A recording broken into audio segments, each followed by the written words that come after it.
So, Bodycam videos has been released in the investigation of the death of Jean and Betsy Hackmans. Uh, Hackman in New Mexico, Santa Fe, nearby in the vicinity of Santa Fe, New Mexico. As we recall, there is, still an investigation in progress. But what these new videos that is going to be, what's going to change? Just it's just 6 days away for the next hearing to decide the inheritance, how it's going to be split, the inheritance of Gene Hackman. So, what this, what could change here? Many. Um, one of the petition is going to be most likely that an independent investigation, uh, you know, it's going to be trigger. It's going to be the petition is going to say one of the petitioners that they don't really 100% trust this investigation. Now that with this body cam video footage that has been released, in the aftermath, minutes after law enforcement went to the scene of the this horrific, death, scene in which Betsy and and Jean were dead. Um, Law enforcement officer, they seem to be debating adding more mystery to this investigation. They seem to be debating with the two workers. Now there are two workers. It used to be that only one worker, a maintenance, remember, just a maintenance worker was there that made the call, the 911 call. Now there is a second person, a second worker that most people didn't know they existed. That they seem to be debating what to do next. I mean, with they're talking on this audio footage and video that what to do next, if they should call the kids, the children. There's a mention, how they can get in contact with them, and there is even a mention of a person in charge of the estate, which there was no mention at first. There was not even one mention um, during the press conference that law enforcement officer gave, um, 2 weeks, after the autopsy was done, and they had, um, uh, an autopsy, they had the report of the chief examiner's office, in which the sheriff, gave his report. The doctor uh, that worked on the body, on these bodies.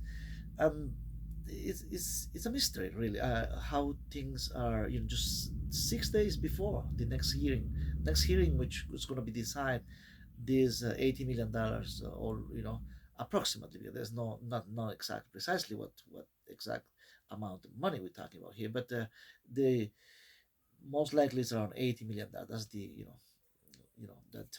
that they assume that that's what the estate altogether, within cash and properties, and on and on. Because as we know, there is another property in California, which Gene Hackman's original, place where he was living with his previous wife, and that house is still there. And it's adding to that, to this mystery, is that well once the officers arrived to the scene, it seems to be giving instruction to is giving instruction to AMT, what, that they should be testing for carbon monoxide and other, leaking around the house. But in the issue of, what to do next, you it's not a routine. It's not a routine situation on why one of the workers is supposed to, that if they want to contact the kids, um, why not? Why, the mystery of not contacting them right away immediately, and that the other one seemed to be saying that, that they know the family for many many years, that but it doesn't seem to add anything, in a clear manner, that they should be contacted right away. I mean, and of course, once this hearing takes place in a few days, March 31st, which is, that's the schedule for the next hearing, in which the the only point of debate in this in which heavyweight lawyers are going to be facing each other, of course, major legal attorneys representing the state of New Mexico, representing the state, and representing one of them representing the children, one of the kids of Gene Hackman's kids. And most likely one of the motion is going to be to really have a more in-depth investigation of this case, in which uh, well the as we know, the final autopsy and the final report revealed that officially revealed that they died from natural causes. But now, when you add more characters to when more characters has been added to what, who knows when and why, and what was the information that they knew, you know, starting with the person in charge of the estate. Of course, a person in charge of an estate is just is for an administrative issues like of course. And but about the workers now, they're adding one more worker that present at the scene. I mean, present when they discovered the bodies. Remember that the bodies were there, both corpses. Jean and Betsy's. Betsy died first. The, Betsy passed away first, February 11th, and then a week later, according to the activity of the pacemaker, the Gene Hackman's pacemaker activity was recorded until the last time was recorded the 18th. So the assumption is that he passed away, right after the pacemaker activity ceased to, you know, give any signal or any new, giving any signal of what was going on with his life. And but after that, uh, there is not known what why nobody knew. I mean, what to do. I mean, after not even the doctors the monitoring system of that pacemaker. Nobody did anything apparently so far. Nobody did anything to call to find out why that pacemaker stopped. Why was it because of the lack of the tiny little batteries that you have to be inserted, of course. That's a routine procedures for most cardiologists. In most hospital has been done.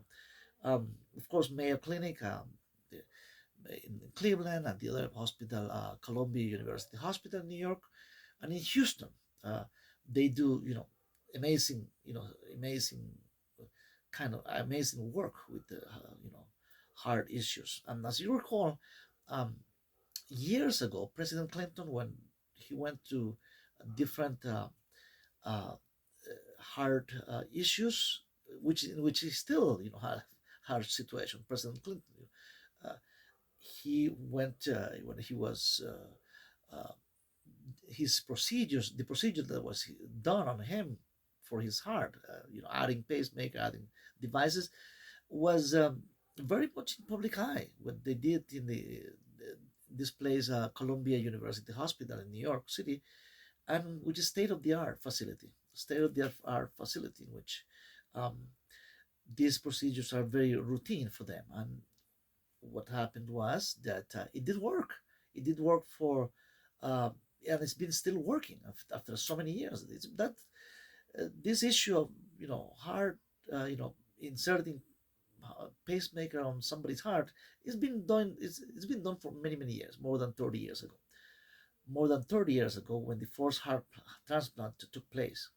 Uh, so we do not know yet why that when Gene Hackman's pacemaker stopped, you know, giving signals in, and who was in charge of the monitoring those signals? Why was not even a feedback or report? Or, after so many days pass, after he died, but Betsy died 7 days before him, and he passed away the 18th, and then until 9, 10, almost 10 days later, the authorities, the law enforcement officers found out after a call was made from these workers. Now, workers, we're talking about two people now, two workers now. that seem to be debating with officers in this on the scene uh, about what should be done next, which is very unusual. Usually, work. I mean, when law enforcement officers take care of, they circle the scene. I mean, they, the yellow lines, yellow ribbons and lines that, that especially in this situation like this, right, where they don't know exactly what happened. So typically, the people, who, for for any reason, I mean, they are there as workers or witnesses. They've been put aside to have, a follow-up, questioning, a follow questioning in good faith, of course. We are not saying here that they have nothing, anything to do with it. All we're saying is that it's very unusual to see law enforcement officers debating. I mean, with civilian, or people witnessing people who have been there at the scene, debate, very much like a debating or not in agreement to what to do next, which is very unusual. You can confer, you can have a briefing with fellow law enforcement officer, right? Of different, from different agency, FBI. This could be sheriff office. This could be city police. This could be, you know, line, line police officer, the first arrival in the city. Even with rescue workers, you can talk about, give instructions. That's what law enforcement's typically and routinely do, but not with people, who are very much maybe witnesses, or people who just came and in good faith they made the call, right? That's what the whole point is. So this adds to the mystery of what really went on there. Of course, everybody's acting in good faith. We're not saying here that that that something went wrong there. I mean, that anybody, if there is a third or fifth or fourth or fifth person has anything to do with it, but it adds more mystery into it. How a routine police, law enforcement procedure went, somehow it went another way. Another way meaning, uh, it doesn't seem to be a routine procedure of law enforcement officers doing 100% the way usually in cases like this it's been done. So what's going to happen now with the hearing, right? And why it took time before continue, why it took so long for to release this, I mean, what to release these body cam footage? I mean, there was a restraining order. There was a petition that the estate, Gene Hackman's estate, arguing that for privacy reasons, even they had to mention the 14th Amendment of the Constitution, just to be able to have a restriction, a restraining order to not to release these body cams videos. So um, what was the reason behind it? Well, they argued privacy. Yes, privacy could be. Yes, that's a good argument. We're not saying here that I'm not saying that that's not a valid issue, but when a situation like this, when um, uh, comes out, things that weren't and the initially, and it wasn't mentioned in anything, any of these what we have seen just minutes ago in these body cam videos is that wasn't mentioned in the press conference of the Santa Fe Sheriff's Office press conference. When, remember, the one they were they were giving a briefing, an update of the investigation, um, with the medical examiner's office, with doctors and different or law enforcement officers, and there was no mention about the estate manager, some estate manager that did manage the estate for a reason, and of course the another worker that now just has been mentioned in this footage, of course, in this video. So if we add, these that it sounds minor elements on the investigation, but if we added, one more thing to another one, it just the effect is that it requires an independent investigation, in an independent thorough investigation in which um, everything could be clear, especially now that you have that there is a hearing for $80 million estate. Remember, if there was not too much money in play, right? If but in a big estate like this, it depends how the investigation of the crime scene goes. Things might change. Either sooner or later, if something new comes out that we are not really sure if it's going to come out, but you see, uh, more than a month later into investigation, new things are coming out. So it could be that if this is not the last or the first and the last new thing that comes out of the investigation, uh, the following hearing is going to be even more things, adding more to the same situation, in which you have three fronts fighting now, for, fighting for the estate. I mean, how to get, how to grab a piece of the pie of this estate, this money. I mean, the inheritance, which is $80 million, as we recall. So we had the state of New Mexico. They want the taxes money. Of course, if nobody, else comes, nobody else is claiming, of course, in the will, because the will, remember, the will was for Betsy. I mean, assuming that a 95-year-old Gene Hackman was dying first. I mean, because of the 30 age gap of, you know, Betsy Hackman was still very young, very, very much. At 65, she has all her life, ahead of her. So ahead of her, but she was who to die first, pass away first. But there was not, when they were writing this will, I mean, for when Gene Hackman was writing and signed this will, right? Everything was for Betsy. But now when she dies first instead of him, those 7 days gap that in which he was still alive. Of course, there's no new will, right? To decide who gets what and how much, right? So of course now the state of New Mexico is going to claim many of the arguments in their favor, and one of the children, Gene Hackman's children from his previous wife, is there on one of the front now, the two front, and of course the estate now, non-profit organizations are going to come into the play now. I mean, it's a three-way match. It's like a wrestling match, those midnight wrestling match that nobody almost watched nowadays, in which we don't know what's going to happen. I mean, the three-way wrestling match, whoever's the last man standing is the winner. And who's going to be the last man standing? Last man standing here with the estate? Well, we know that in cases like this, heavyweight lawyers charge good money. I mean, heavyweight lawyer, major league players in the law community, they're going to be fighting hard for this, and of course they're getting half of it in attorney fees and on and on. But still, the remaining 40-50 million dollars, plus interest, because this is going to go on for a long time. Most likely, this is going to be not going to be decided in a couple of months.